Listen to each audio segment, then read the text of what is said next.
இன்றைக்கி உங்களுக்கு எல்லாத்துக்கும் பிடிச்ச மாதிரி ஒரு சூப்பரான பிரியாணியில் எப்படி கஞ்சி போடலாம் அப்படிங்கிறதான் பார்க்க போகிறோம். மீதமான சாப்பாட்டில் போடலாம். பிரியாணி கொஞ்சம் உங்கள் வீட்டில் இருந்தால் போதும், அது சூப்பராக பிரியாணி கஞ்சி செஞ்சு அசத்திடலாம்.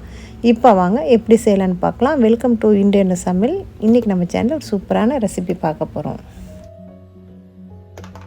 இப்போ 2-3 பேர் சாப்பிட்ற அளவுக்கு பிரியாணி ரைஸ் இருக்குது. இது நேற்று உள்ள சாப்பாடு. நாங்கள் எல்லோரும் வெளியே ஃப்ரெண்ட்ஸாக சேர்ந்து வெளியே போயிருந்தோம் கெட் டுகெதர் பண்ணி. அப்போ மிச்சமான சாப்பாடு நான் எடுத்துகிட்டு வந்து ஃப்ரிட்ஜில் வச்சுருந்தேன். இன்றைக்கி மத்தியானம் சாப்பாடு ஆகணும். மிச்சமான சோத்தில் கொஞ்சம் எக்ஸ்ட்ராவே அரிசி போட்டு தான் செஞ்சு வச்சுருந்தேன். இப்போ அந்த சோத்தையும் இந்த சோத்தையும் எடுத்து கஞ்சி போடுறதை காமிக்க போகிறேன். இது அகலமான பாத்திரம் நீங்கள் எடுத்துக்கோங்க. அதுக்கு முன்னாடி இந்த பிரியாணியை நம்ம தனியாக என்ன பண்ணணும்னா, இதில் கறியெல்லாம் தனியாக பிரித்து எடுத்துக்கணும். இந்த மாதிரி அடி பிரியாணி இருந்தாலும் பரவாயில்ல, கஞ்சிக்கு இன்னுமே சூப்பராக இருக்கும். அடி பிரியாணி இருந்துச்சுன்னா நீங்கள் கண்டிப்பாக எடுத்து ஃப்ரிட்ஜில் வச்சுக்கோங்க, இல்லைன்னா ஃப்ரீசரில் வச்சுக்கோங்க. 2 நாள் கழித்து பண்ணுற மாதிரி இருந்துச்சுன்னா.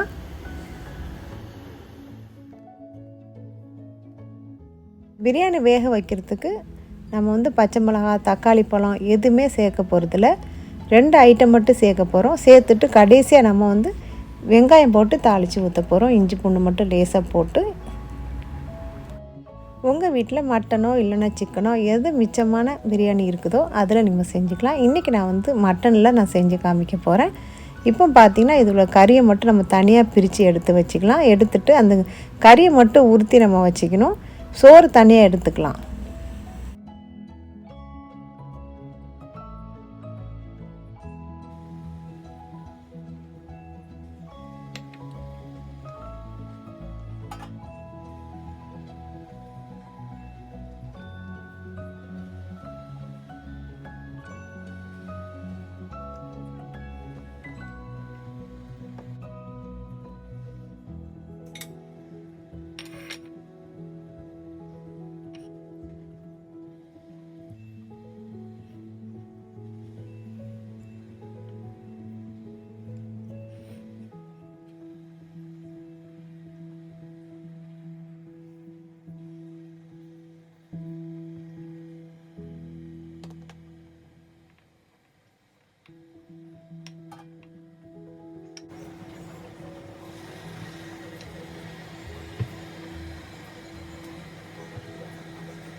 இப்போ நான் போடுற கஞ்சி ஒரு 25லேருந்து 30 பேர் வரைக்கும் குடிக்கிற அளவுக்கு நான் கஞ்சி போட போகிறேன்.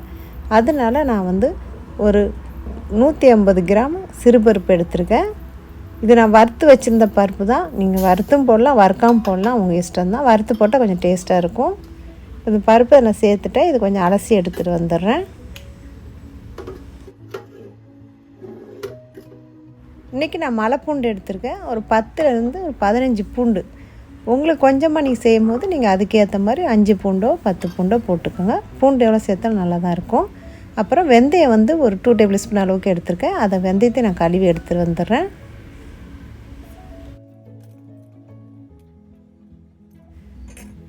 இதோட பிரியாணி சோறு உள்ளக போட்டு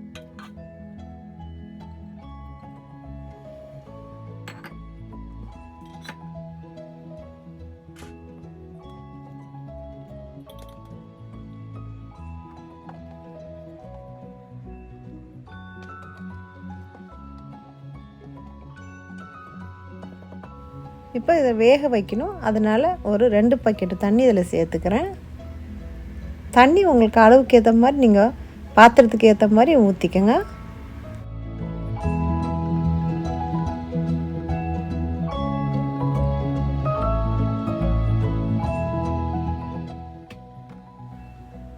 இப்போ அடுப்பில் வச்சு நம்ம கொதிக்க வச்சிடலாம்.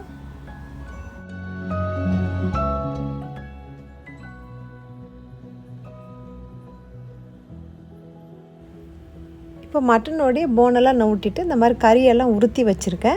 நான் கறி பார்த்திங்கன்னா நல்லாவே பெருசு பெருசாக இருக்குது, ரொம்ப சராசராவாக. அதனால் மிக்ஸி கப்பில் போட்டு 2-3 பல்ஸ் வச்சு எடுக்க போகிறேன். அதுக்குள்ளே பாருங்கள் கஞ்சி கொதிக்க ஆரம்பிச்சிருச்சு. எவ்வளோ எண்ணெய் இருக்குது பாருங்கள். இது அடி பிரியாணினால நிறையவே எண்ணெய் இருக்குது. இதை நம்ம சூடு பண்ணி சாப்பிட்டா நமக்கு ரொம்ப நெஞ்சு கறிக்கும். இந்த மாதிரி நம்ம கஞ்சி போட்டு குடிக்கும்போது ரொம்ப டேஸ்ட்டாக இருக்கும். கட்டாயமாக ட்ரை பண்ணுங்கள் ஃப்ரெண்ட்ஸ்.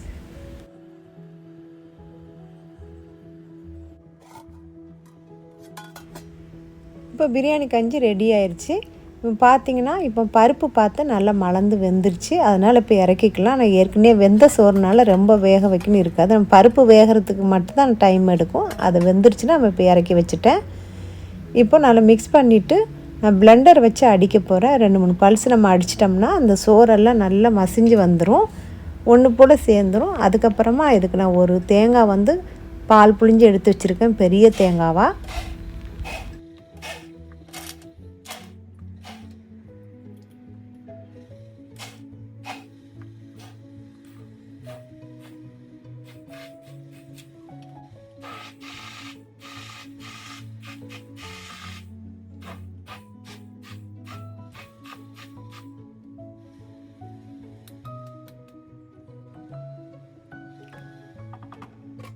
கஞ்சி வந்து பாருங்கள் இந்த மாதிரி திக்னஸாக இருக்கணும். அப்போ தான் கொஞ்சம் நேரத்தில் கொஞ்சம் ஆறுன அப்புறமா நல்லா திக்காயிரும். அதனால் இந்த மாதிரி கொஞ்சம் தண்ணியாகவே வச்சுக்கோங்க. அப்போ நல்லாயிருக்கும், கரெக்டாக குடிக்கும் போது கரெக்டாக வந்துடும். இப்போ நான் எடுத்து வச்சிருந்த தேங்காய் பாலை இதில் சேர்த்துக்கிறேன்.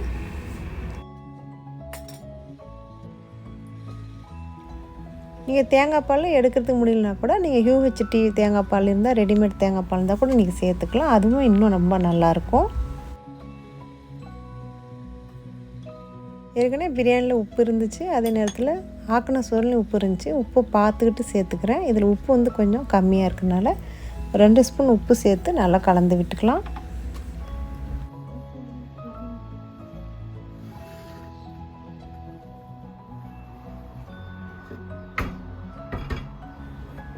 இப்போ எடுத்து வச்சிருந்த கறியை மிக்ஸி ஜாரில் போட்டு 2-3 பல்ஸ் வச்சு எடுத்துகிட்டு வந்துடுறேன்.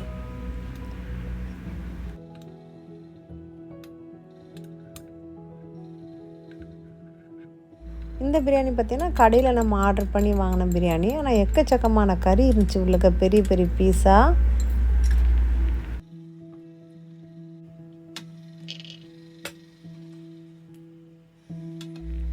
இது பாய் கடை பிரியாணி, ரொம்ப நல்லா இருந்துச்சு. சிக்கன், மட்டன் எல்லா இதுலேயும் வச்சுருக்காங்க.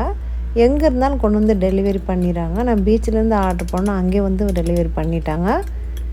நீங்களும் ட்ரை பண்ணி பாருங்கள். இந்த பாய் பிரியாணி ஃபோன் நம்பரு நான் டிஸ்கிரிப்ஷனில் கொடுக்குறேன், வேணும்னா நீங்கள் ட்ரை பண்ணி பாருங்கள். இதுக்கு வந்து மல்லி புதினா எதுவும் போட வேண்டாம். எங்கிட்ட கொஞ்சம் இருந்ததுனால நான் மல்லியில் கொஞ்சம் சேர்த்துக்கிட்டேன். இது ஆப்ஷனல் தான், வேணும்னா போட்டுக்கோங்க, இல்லைன்னா பரவாயில்ல. நான் ஏற்கனவே பிரியாணியில் எல்லாமே சேர்த்துருக்கனால தேவைப்படாது. இப்போ செஞ்சு ஃப்ரெண்ட்ஸ் வீட்டுக்கெலாம் கொடுத்து விட போகிறேன். இப்போ கறியும் தேங்காய் பால் நம்ம சேர்த்த அப்புறமா ஒரு கொதிச்சோன்னு நான் இறக்க போகிறேன். ஆனால் இப்படியே குடித்தாலும் செம்ம டேஸ்ட்டாக இருக்கும். நான் இன்னும் வந்து அதிகம் டேஸ்ட் இருக்கிறதுக்கு வேண்டி நான் ஒரு சின்ன தாளிப்பு கொடுக்க போகிறேன் பாருங்கள். இதில் கொஞ்சம் நெய்யும் கொஞ்சம் வெங்காயம் போட்டு தாளிச்சிட்டு 2-3 ஸ்பூன் இஞ்சி பூண்டு சேர்த்து இதை வந்து தாளித்து இதில் ஊற்றிக்கலாம். அப்படி நீங்கள் சாப்பிட்டு பாருங்கள், உங்கள் வீட்டில் எல்லாருமே கேட்பாங்க எப்படி இந்த கஞ்சி பண்ணிங்கன்னு. செம்ம சூப்பராக இருக்கும். ஃப்ரெண்ட்ஸ் வீட்டுக்கெலாம் நான் கொடுத்து விட்டதுனால அவங்க ரொம்ப டேஸ்ட்டாக இருக்குது, நிறைய குடிச்சுன்னு ரொம்ப சந்தோஷப்பட்டாங்க.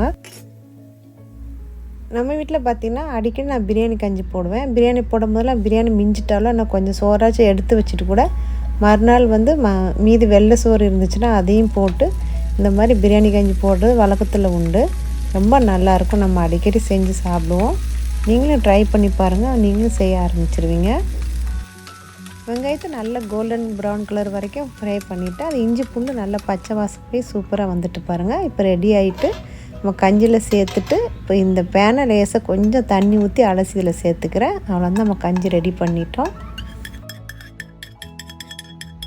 இந்த கஞ்சி கூட வடை, வாடா, பஜ்ஜி, சம்சா எது வச்சு சாப்பிட்டாலும் நல்லா ஃபில்லிங்காக டின்னரு இல்லைன்னா பிரேக்ஃபாஸ்ட்டுக்கு செம்மையாக இருக்கும்.